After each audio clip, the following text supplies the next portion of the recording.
Hi, this is me. It's 2017, but the show that you're about to hear was recorded a while back. And when I say a while back, I think it's important to say this show was recorded by us before we knew that there was going to be a movie called Hidden Figures, which dealt very specifically with mathematicians employed in the early stages of the space program. We had decided we were going to do a show about mathematicians employed in the early stages of the space program, not knowing there was a movie yet to come. We found out about that later. But we also felt as though there were some other stories to tell. You're going to hear on this show a story that is not told in that movie about a whole other group of women whose their story to this day is just incredibly undocumented. So I wanted you to know that. This is one of our favorite shows, though. We love the story of these women. We love the people you're going to hear from. I hope that you love it, too. Here we go. Sally ride, you can soar to the moon and the stars, through the sky so blue and a woman too. Oh, ride, Sally ride, oh, Sally ride, spread your wings. Before there was Sally Ride, there was so much more, and so much more than we knew before we got involved in this show. This show has really been an eye-opener, I think, for all of us who work here on the Colin McEnroe Show. We knew, I think, that there were stories about women who worked in the space program, but I don't think we knew what those stories were, how pervasive they were, how gigantic they were. We're going to tell you two sets of stories today. The first one is about the so-called rocket girls. These were essentially women who were scientists and mathematicians who helped the so-called JPL, the Jet Propulsion Laboratory. They didn't help it. They worked there. They did a lot of the really seminal work, particularly at the level of computation and plotting and stuff like that, to get you know how people say, it isn't rocket science. This was rocket science. They did rocket science. They did some of the really early rocket science for this country, and their accomplishments and their contributions are largely unsung, but for a book that we're going to tell you about in just a second. But then after that, we're going to tell you a different story, one that kind of came to us a little later in the process of assembling this show, and that's the story of women who were recruited as astronauts at the time of the Mercury program, tested as though they were going to be astronauts at the time of the Mercury program, and trained as though they were going to be astronauts at the time of the Mercury program, but they weren't astronauts. In fact, probably they were never going to be astronauts, even though in that process they often outperformed the famous male astronauts of the Mercury program. And those astronauts would be Alan Shepard, Wally Schirra, Deke Slayton, Gus Grissom, John Glenn, Scott Carpenter. So you can tell I grew up in the early 1960s because I can just rattle these things off. I don't need notes. I don't know who I'm leaving out right now, but anyway, all these people, Gordon Cooper, all these people who were really famous, they were in Life magazine, they became the basis for the book and the movie The Right Stuff. Everybody knows those names. There were women being recruited at the same time who were doing everything that the men were able to do, but they didn't get sent into space. We'll tell you that story both through a journalist, an author who's written about it, but also we have one of those women available to go on the show today. So you'll meet Wally Funk a little bit later. But we're going to begin with the so-called rocket girls. These were the people that I was talking about at first. They were women who were recruited mostly to work at the JPL, the Jet Propulsion Laboratory. And here to tell us about it is Nathalia Holt, microbiologist, science writer, and author of Rise of the Rocket Girls, the women who propelled us from missiles to the moon to Mars. Welcome to our conversation. Thank you so much for having me. And so let's just begin. Who were these women? Where did they come from? How did they wind up working at this really kind of state-of-the-art, or maybe even state ahead-of-the-art rocket science facility? They came from all over the country, all different places.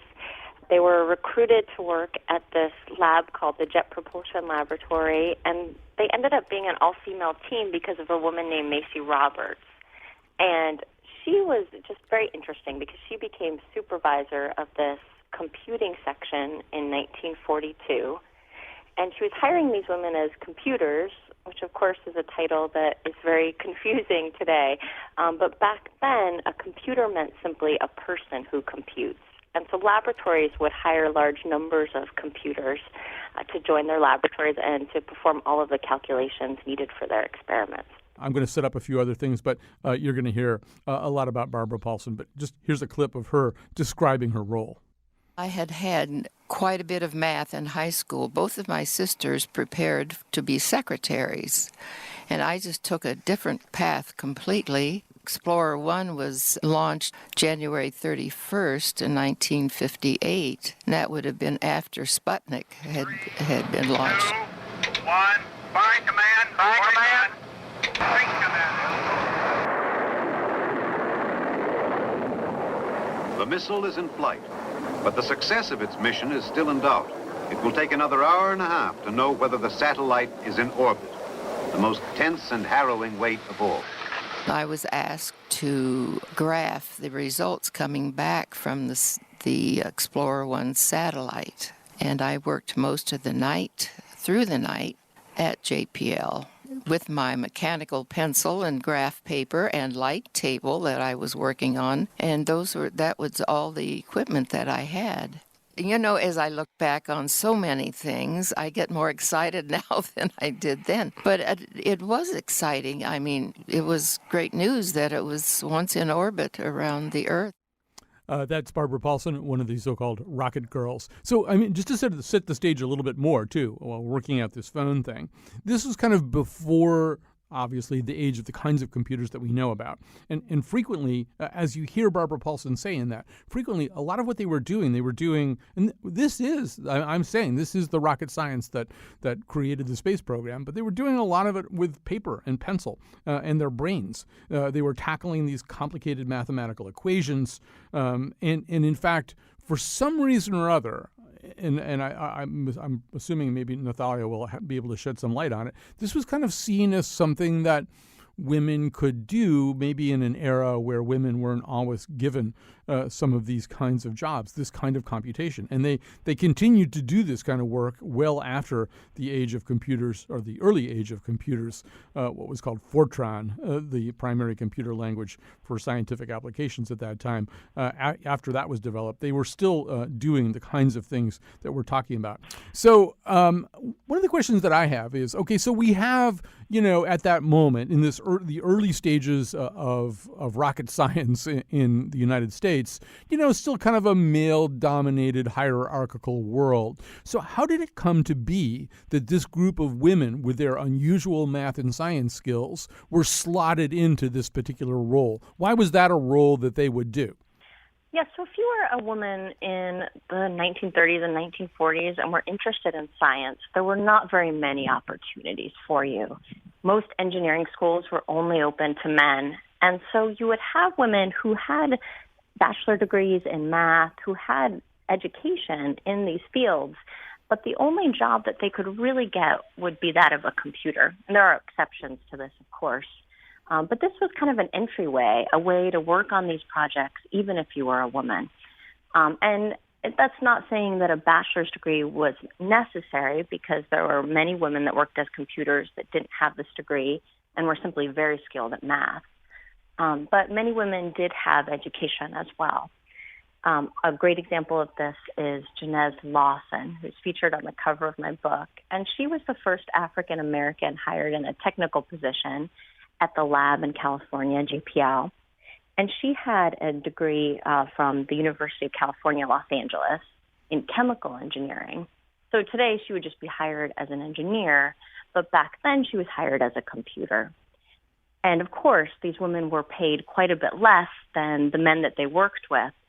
But I did find that at JPL, there was a very interesting relationship that developed between the men and the women. They got along together very well, and they were really able to do some incredible work because of that relationship. And just so we're clear, because people listening may be a little bit confused, so we should reiterate this. They were called computers. I mean, people, in other words, the boss would say, "Where are the computers? Their break ended 10 minutes ago." He was referring to human beings, not machines.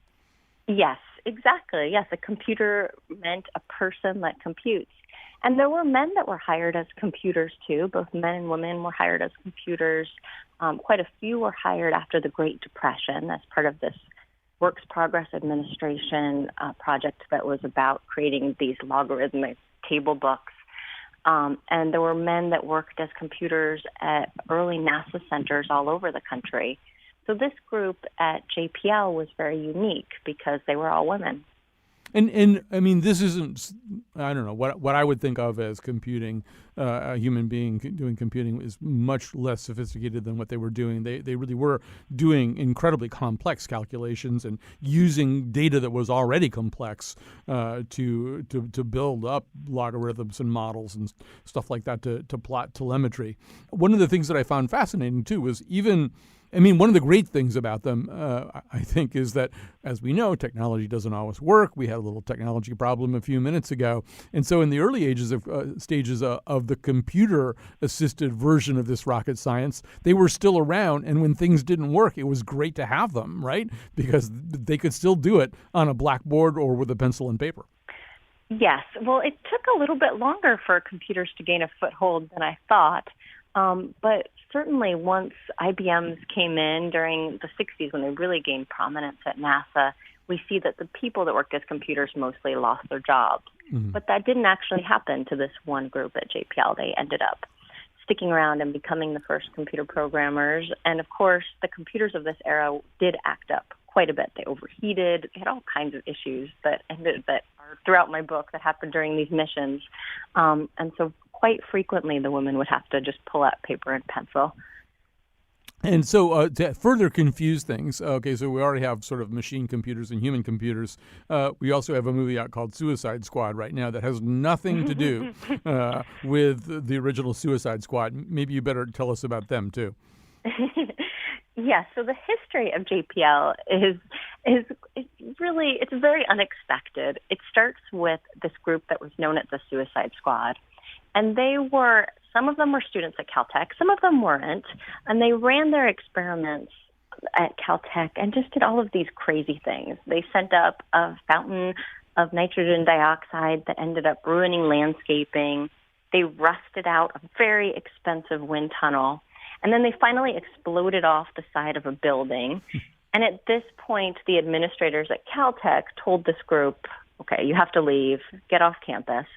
And so they found this isolated canyon in Pasadena, California, and started setting off their rockets there.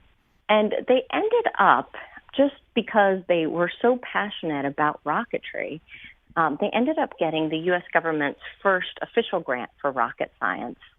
And at this time, rocket science was not considered a very legitimate field. It wasn't something that a serious scientist wanted to be associated with. And so most people thought that the experiments that they were doing were just not going to work, that it would be impossible really to fly rockets into space. And so from this very crazy start, you have this laboratory that then has formed at that spot in the canyon and has just given us so many incredible missions at NASA. Although its initial mission was probably a little bit more military than the kind of pure domestic exploratory science that we think of for NASA, right? Yeah, so they started out working on early projects, weaponry for World War II. So the first project that they got a contract for was called JATO, or Jet Assisted Takeoff, where they strapped rockets onto the side of fixed-wing aircraft. And their hope was to be able to convert this technology into being able to lift bombers into the air. And what's important to remember is that one of the members of this group was actually a woman. Her name was Barbie Canwright. She worked as a computer from the lab's earliest days, and she was there on the airfield calculating the experiments and figuring out all of the data for this kind of crazy project that had a number of mishaps, but did ultimately find success. And then from there, they went on and worked on many of the early missiles. They worked on the Corporal missile and the Sergeant missile. And even as they're working on these projects, though, their real goal is space exploration. That's what they're passionate about. These projects are mostly a way of paying the bills. And so we see that the rocket technology that they developed in the 40s and 50s really comes to the forefront in the space age. These are the rockets that end up bringing our first satellite into the air and just give us so many incredible moments. If you had walked around the corridors of this place in the early stages, and maybe even some of the later stages, the Jet Propulsion Laboratory I'm talking about, you might not have assumed that this really was the absolute cutting edge for rocket science, for the ultimate space program. The people that you would see, according to your account anyway, would sometimes be maybe a little bit on the social misfit side. I mean, there was at least one incident, maybe you can tell us about it, that involved an engineer going after another engineer with an axe? Yes, it was a very casual environment, very different than the other early centers that would become part of NASA. The atmosphere there, because it started with this wacky group known as the Suicide Squad, it always just had a different feel. And they also have an association with Caltech, which other NASA centers don't have that same academic association. So that also gives it a more casual vibe there. But this one incident you're talking about is really when the lab is starting to gain a better reputation, starting to become more serious. And you have one of its engineers whose name is Walt Powell, and he is playing with a remote control airplane in the canyon, just on one of his off moments, when Frank Molina, who is then acting director of the lab, walks by. And Frank Molina was one of the founders of the Suicide Squad. And so he certainly is known for some very crazy moments and many accidents. But when he walks by Walt, he says, "Hey, stop playing with that. Get back to work. We don't play with toys here." And Walt is just livid by this. He just feels like, what? All we do is play with toys. This is all about experimentation and having fun. And he just is so angry at Frank that he comes after him with a hatchet. And when Frank refuses to open his door, he actually starts axing the door until the wood starts splintering, and it is a crazy scene. You can imagine what's happening at this point as other engineers are getting involved and telling Walt to settle down. And really, it seems as if it's going to be a very violent moment when one of the engineers ends up cutting off Walt's necktie, and that action just makes laughter. Mm-hmm. Everyone is giggling and chuckling, and the anger is diffused. Although Walt, of course, is very embarrassed. For many years, he's teased about this incident. And the women of JPL also relished in it, and they loved acting out that scene with the scissors and the necktie. And it's a very playful group. And I think that spirit is still there today. It's still a very experimental, fun group at JPL. It's different than other NASA centers. I want to talk very specifically about these women. You mentioned Maisie Roberts, a supervisor of the so-called Rocket Girls, this computational unit. Helen Ling was another one. And at a certain point, they believed really in having women in these units and not mixing it up too much. Talk about what their philosophy was. So this really started with Maisie Roberts, because when she was made supervisor, she just felt uncomfortable hiring men. Men would apply, but if she saw a man's name on an application, she would set it aside. She just didn't feel that a man would listen to her as a woman boss. And so because of that, she hired a very large number of women and really created a very close-knit group. They relied on one another.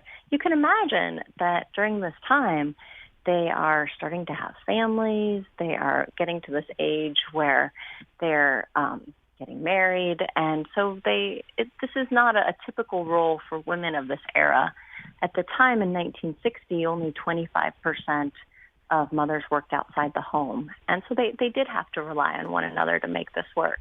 And I did read elsewhere, I think, that one of the things that Maisie Roberts and Helen Ling did was, and there wasn't any such thing as family leave policy or maternity leave at that point, but Helen Ling would just hire you back, right? You'd go away. I think this happened with Barbara Paulson, whom we heard from earlier. You'd go away, and then you'd get a phone call, "Are you ready to come back?" And they'd just hire you again. Yes, this is really the advantage of having a woman as a supervisor of this group for so long. And there was some pushback about having a woman leading this group that was very influential, that had a lot of responsibility in the lab. But because you have Maisie Roberts as supervisor and then later Helen Ling, they were able to create this culture of working motherhood that really didn't exist before them. And it was that simple. It was done with a phone call. Helen would call you after you had a child and ask you to come back. So as you began tracking these women down, and let's stipulate that before this book, there really wasn't much of a public record of these women, the whole notion that they existed and played this really kind of pivotal and a sort of sine qua non role. I mean, you don't do this program, you can't do it without the thing that they did. But for all of that, there wasn't much of a record of them. First of all, what happened when you started calling them up or emailing them or reaching them on Facebook? Were they surprised to find out that you were interested? They were not surprised. They were very excited to hear from me right from the beginning. And immediately from our first conversation, they just dove into the history. And I was amazed how vivid their memories were. It wasn't easy to find them. When I first learned about the story, I had contacted the archives at the lab. And they were wonderful there. They were able to give me so many documents, and they have all of these great photographs of the women. But unfortunately, in the captions, they had very few of their names. And they had no contact information. They didn't know where these women even were. And this was really shocking to me because these are employees that worked at the lab for 50, 60 years. It's not as if they were just there for a couple of years in the 40s. So I started with just these few names that I had, and I just called as many as I could. I like to joke that if your name is Barbara, Helen, or Virginia, it's very possible that I've called you because I've just called so many. But yes, when I first found Barbara Paulson in Iowa, it was just a wonderful conversation. She's just such a lovely person, and her memories of her 45-year career at NASA are so worth hearing. She was just there. She was in the control room for so many of these pivotal moments in our space history. And yet, I mean, in 2008, NASA held a big celebration of Explorer 1. This is one of the satellites that these women worked on. I mean, they were largely responsible for the success of this, and they weren't invited. I mean, how can that even be? Yes. It's really not due to any malintent on NASA's part. It's just that their histories were that forgotten that we didn't even know that Barbara Paulson was the person who declared Explorer 1 was a success. It was her calculations that let us know that the first American satellite had made it into orbit. And unfortunately, I think that happens to quite a few scientists and even more women scientists. And so it's important that we find them in our history and that we recognize the contributions they've made. So, you said some of these women, it wasn't like they worked for NASA or for JPL for a few years and then moved on. They worked 40, 50 years. Susan Finley's the most amazing one, right? She was hired in 1958. And is she still there now? She is still there today. She is NASA's longest-serving female employee. And there is hardly a mission that NASA has taken part in that she hasn't worked on. On the other hand, I didn't get the feeling that, that there's a Susan Finley statue somewhere. Quite the opposite. I mean, wasn't her position downgraded or something recently? It was. In 2008, NASA had a policy where they decided that if you don't have a bachelor's degree, you can't have the title of engineer. And it's important to mention here that while the women were computers, that title ended in 1969, and they were finally made engineers and given a big pay raise at that same time. And this was a really momentous occasion for the women. You can imagine how it must have felt to have done all of this work for decades for some of them and to finally get this recognition and this very coveted title. So when this happened to Sue Finley and they took her engineer title away, it was a very, very distressing time for her. You might think, oh, it's just a title, what does it matter? But it does matter to her. She earned that title, and she's very proud of it. But despite that, she loves working in the lab. She is currently working on Juno, which is our mission to Jupiter, and she has no plans of retiring. Her story all alone, if it were the only story there, is a pretty amazing one. And she was the kind of person who, in an emergency, when a computer wasn't working, like a mechanical computer wasn't working, could once again jump in and do the work of the computer. It's a mind-boggling story all by itself. Before we lose you, before we move on to another story of amazing women in the space program, Nathalia Holt, I think it's worth mentioning the serendipity by which you stumbled over all of this. This all began, I guess, because you were looking for or testing out potential baby names for your own baby. Yes, it's a funny coincidence. It started in 2010. My husband and I were expecting our first child. We were very excited, but we were having a really difficult time coming up with baby names. And it was actually my husband that suggested the name Eleanor Francis. And when I first heard it, I was a little unsure because it is an old-fashioned name. And so I did what parents do these days, and I Googled it. And the first person to come up was a woman named Eleanor Francis Helene. And there's this lovely picture of her that comes up in a Google search that's in black and white where she's accepting an award at NASA. And when I saw this picture, I was really stunned. It's just incredible to me. Even though I have a PhD in microbiology, I consider myself very well-versed in the contributions of women scientists. I had never heard of women at NASA at this period, and it was so striking to me that I knew I had to learn as much as I could. And it's really thanks to my daughter's name that I found out about this incredible group of women. Eleanor is 5 now, and she's about to start kindergarten. And I'm just so thankful that she's been named for this incredible woman, this incredible scientist. Unfortunately, I never got to meet Eleanor Francis Helene because she passed away the year before my daughter was born. But I just hope one day my Eleanor will find a lot of inspiration in her. Nathalia Holt, this is a great story. It should be a movie. I feel like it should be it's like the Rocket version of A League of Our Own or something. So good luck with that. Somebody will, if they haven't optioned it already, maybe they will. This is the book that we're talking about, The Rise of the Rocket Girls, the women who propelled us from missiles to the moon to Mars. Nathalia Holt is its author. Thanks for being with us today. Thank you so much. All right, we're going to move on now to a different story, one no less thrilling and chilling, a different group of women playing a different kind of pivotal role in the early stages of the American space program.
Hi, this is me in 2017. This show that you're hearing, however, was recorded a while back.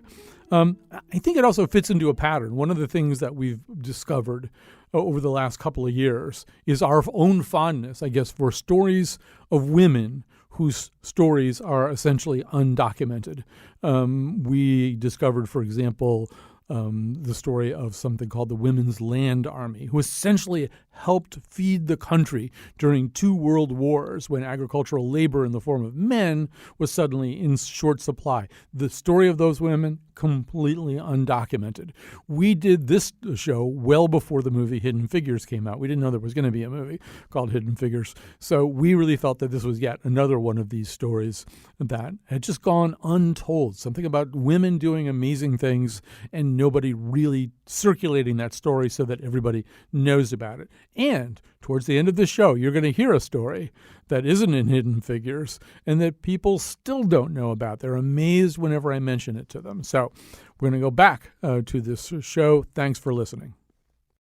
So when she was 13 years old or thereabouts, Hillary Rodham, according to her, wrote a letter to NASA saying that she would like to become an astronaut and got a letter back saying, we don't take women. Well, that was true or sort of true, but there's a part of it that Hillary Rodham didn't know that very few people knew. Now, you're going to hear about it right now from Martha Ackman, journalist, author, and editor who writes about women who have changed America. And she's the author of The Mercury 13, the untold story of 13 American women and the dream of spaceflight. In a little while, you're going to meet one of those 13 women. That will come in our final segment today. But right now, we're going to talk to Martha. Welcome to our conversation. Thanks so much, Colin. So this begins with the Mercury program. Earlier in the show, I attempted to rattle off the name of the 7 very famous Mercury astronauts. But while they were being recruited and trained, there was a different kind of inquiry going on that apparently had something to do with the physical requirements of this particular space program. The capsule was tiny. The rockets were maybe by modern standards a little bit primitive. So you had to have somebody a little bit on the small side. The Mercury 7 male astronauts were actually below average height. They had to be under 180 pounds. And I guess that got somebody, Martha, interested in the idea of women as astronauts, or at least looking at how women would be as astronauts. That's right. His name was Randy Lovelace, and he was the head of life sciences for NASA. In fact, he designed all the medical tests that Glenn and Grissom and Schirra and all the rest took, and then ran the men through those tests at his lab in New Mexico.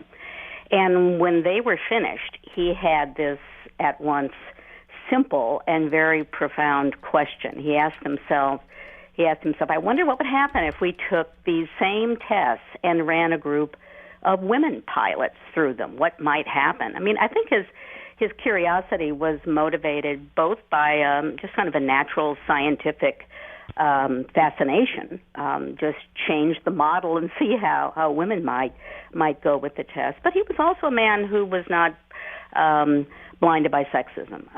He thought that women could do just about anything that men could do, and that was part of his motivation as well. So I guess the next question would be, we know where the original Mercury astronauts came from. They were military pilots. There wouldn't have been female military pilots at that moment. So where did he find his women? On a beach in Florida. He was attending a conference, an aviation conference in Florida, and walking the beach one day, he ran into someone he had heard about, a woman by the name of Jerry Cobb. And Jerry Cobb was the most celebrated American woman pilot at the time. She was the 1959 woman in aviation. She had achieved a number of aviation records for altitude and distance. She was an aviation racer as well. So he knew about her. And so he proposed this wild idea. How would you like to take the same test that the NASA Mercury astronauts took? Of course, she knew who Randy Lovelace was, and she said to herself when that moment came on the beach in Florida, she said, here it is, let's go.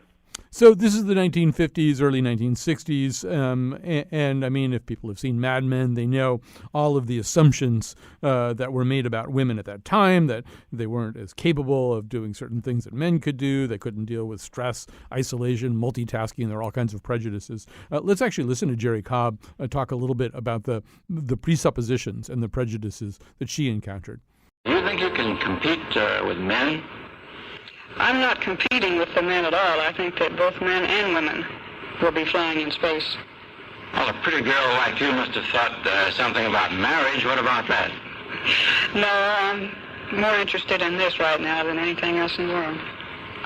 You mean that you're a little bit more afraid of men than you are of space? No, I wouldn't say that. All right, that guy's a jerk, but maybe very emblematic of his time too. So, Martha, it's worth saying, and I'm sure Wally will want to double down on this when she gets on. The women, overall did just fine on these tests. They did very well. There were 3 phases of tests. The first phase was to see if you had the the physical capacity for it. And, there was one very famous test where they wanted to simulate the kind of disorientation that an astronaut might face in outer space. So they put water just 1 degree above freezing into the candidate's ears, and they would go into this wild kind of spin where they were trying to grab hold of the chair in which they were in, and the women just steeled themselves. And of course, what was worse was when it happened the second time in the other ear. But yes, in fact, they did extremely well. About 25 were tested. Some had to drop out for various reasons, and 13 made the grade. Jerry, of course, was first, and then after she did so well, they thought, well, is she a fluke? Might there be some other women out there who have the interest, who have the nerve, who have the capacity to do it? And they found them. Did these women think they were going to become Mercury astronauts, or was that kind of open-ended? Well, they knew who Randy Lovelace was. They knew that he was the head of life sciences. So when they received the letter from him, and I've seen those letters, he said, would you be willing to take part in this experiment? And when a pilot is very high achieving, they want to do 3 things. They want to go higher, faster, and farther. And so this was an opportunity that just never fell in women's laps before. So they were all set to go. Did they think that it was going to directly lead to becoming astronauts? I think they hoped that. But they knew it was the first step, and a first step that they were quite eager to take. So when did they find out that they weren't going to be astronauts? Well, I mentioned before there were 3 phases of tests. First, the medical, second was psychological, and the third was space flight simulation tests down at Pensacola Air Force Base in Florida. And so, the Navy base there. And so they had to get, the Navy decided that it needed NASA's permission before allowing the women to use the Navy's equipment. I always like to point out that, well, the women were paying taxes and they were supporting that equipment just as much as men were. But at that point, NASA said no. They said, we see this as Randy's independent experiment, and we don't want to run the risk of having a woman maybe be injured, maybe be lost in space. It's not worth the time. It's not worth the money, and they put a stop to it. Randy thought, well, all right. He wasn't surprised, and he thought, I'll just wait this out a few months. And unfortunately, Randy Lovelace was then killed in an airplane crash shortly afterwards. But the women, especially Cobb, especially Jerry, she did not want to let it go. And so she saw the question shifting from a scientific question, can women go into space? Do they have the ability? To a political one, should they be allowed to go into space? So that's when she went to Washington, D.C. And there were, I just want to backtrack before we get to that and just say that this all happens against the backdrop of the Cold War. Everything we do is constantly being compared to what the Soviet Union does. Somehow or other, the Soviet Union winds up with women cosmonauts well before we do the same thing. Exactly. Valentina Tereshkova became the first woman in space in 1963, and the Soviets at that time did not have the same kind of prejudices. She did not have anywhere near the kind of qualifications that the Mercury 13 women did. She had some experience as a parachutist, but she was not a pilot, so it was a very different situation in the Soviet Union.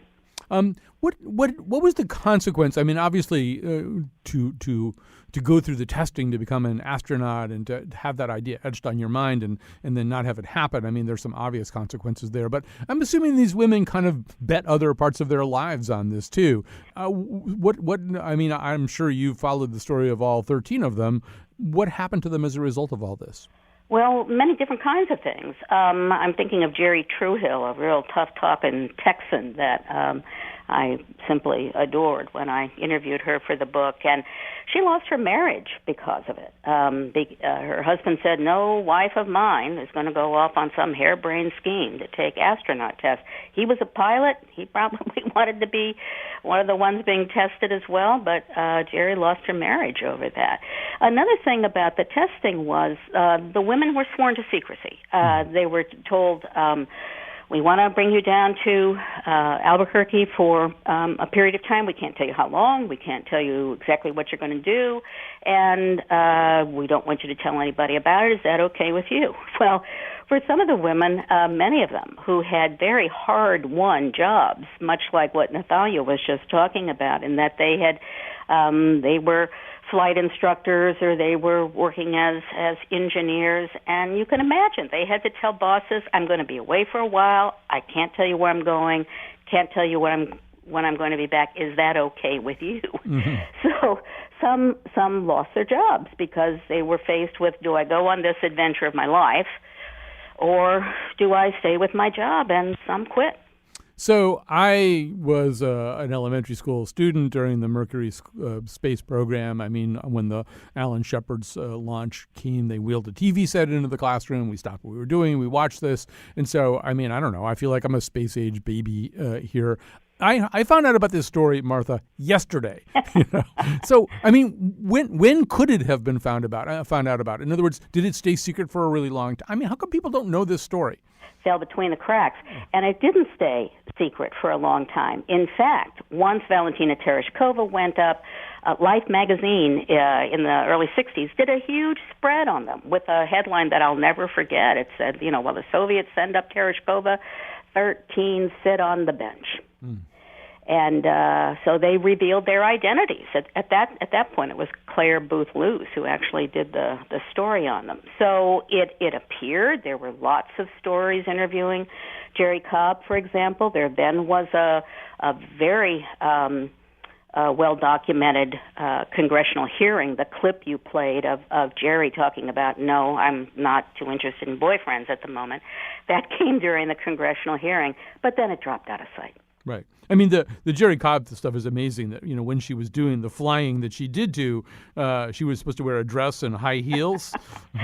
They started that way. Then they took the high heels off when they were flying and threw them to the back of the cockpit. Yeah, one would hope. So one person who did know about all this, and we're going to take a break in just a second and bring Wally into the conversation, but was one person who did know about this, and many people who knew about this, were the women who did get to become astronauts. So I guess the Eileen Collins flight was a time when the Merc 13 were able to get back together?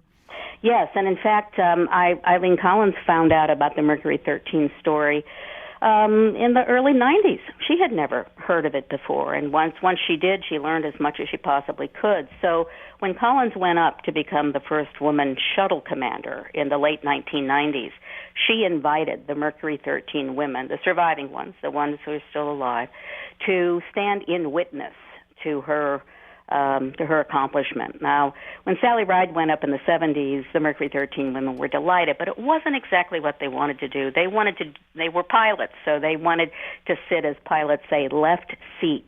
They wanted to fly the shuttle. They wanted to fly the space capsule. So she invited them to stand and witness, and I was lucky enough to be invited by Wally, who's going to be coming on in a few minutes, to witness them witnessing. All right. In fact, we're going to take a break now. We're going to thank Martha Ackman. We're going to meet Wally after this, so stay with us. A woman on a mission, quite familiar with quasars. Her heart's still in the kitchen, but her soul is in the stars. Her engine's fueled with logic. So some quick thank yous here. Bitsy Kaplan's our technical producer today. On the board, Josh Nalea conceived of and produced this show. We got Jeff Tyson manning the phones right now. Coming up is Wally Funk, a different kind of pop star, an American aviator with over 19,000 flight hours, a member of the aforementioned Mercury 13 program. We're so excited to have Wally Funk on our show. Welcome to our airwaves. Colin, thank you very much for having me. How did you wind up as part of this group? You knew Jerry Cobb, the woman we were talking about before, right? Yes, Jerry and I were good friends because I went to Oklahoma State, and she called and said, hey, do you want to be an astronaut? And I said, yes. She said, so you get a hold of Lovelace? And I did, and he said, be there on Monday. So my parents drove me down there. I was too young, and they had to sign me in. So I took all the tests, all the 3 phases, And then I went on in my life, and I went to different organizations where I could get, colleges and organizations, where I could get more testing, and then I went to Russia 3 times to test with the cosmonauts. Wow. So people who've seen the movie The Right Stuff, they see the male prospective astronauts going through these tests, and I think there's a moment where a lot of them are dropping out, and John Glenn is still going. But you outscored John Glenn on these tests, right? Yes, I did. Well, it was youth, and also I was only 113 pounds.